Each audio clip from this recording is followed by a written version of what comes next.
So karon guys, natay bagong challenge. Ang atong challenge karon natay panyawan liniment. Alam ito guys, panyawan. Ito yung imumukbang natin. Meron ba? Herbal liniment. Oh. Manamis-tamis to guys. Ito yung imumukbang namin. Tingnan natin kung sinong matapang. Oh, kung sino. Nagkikigil kami sa inyo. Ito guys, oh. Mga mahihinang nilalang. Ito, panyawan to guys. Nagkabisik lang. Oh. Para hindi nila kilala. Panoorin nyo guys. Panoorin nyo. Oh, ito. Tara, let's go!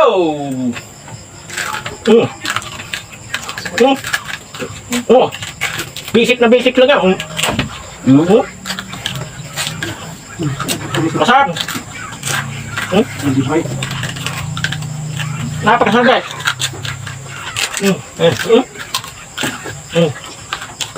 Nga. Oh.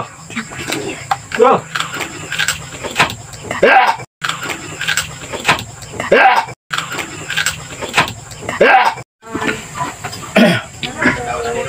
Okay guys. Hindi namin naubos yung isang kutay ng kuan guys. Panyawan kasi sobrang pait. Pero makatulong yan sa mga taong may karamdaman sa katawan guys. Tulad ng pang tumaas ang iyong sugar level guys. Diabetic. Makatulong yan guys. Paano? Gagamitin guys. Ganito lang guys oh. Putulin natin yan guys. Ganito guys oh. Kung lalaki kang may kapansanan sa sarili mong katawan, yung may dinaramdam ka sa sarili mo, ganito guys, susukat mo kung lalaki guys, ito sa kanang kamay guys, at kanang daliri mo guys, yung sa center guys, ganito guys oh. Sukat mo guys, ayan. Ganito, anak, putulin natin guys. Yan, oh, putulin guys. Lagay mo doon sa baso guys. Yan.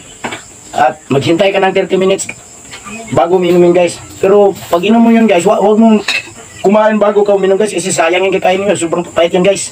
Ang gagawin nyo, inumin nyo muna bago kayo kakain. Pero sa isang linggo guys, hindi pwede na lahat ng araw, pwede kayong uminom. Kung pwede, 3 beses lang sa isang linggo. Kasi sobrang pait yan guys. Hindi naman yan makasisira sa katawan, herbal yan guys. Kung babae guys, dito, sa kaliwa naman guys, putulin nyo, tula lang.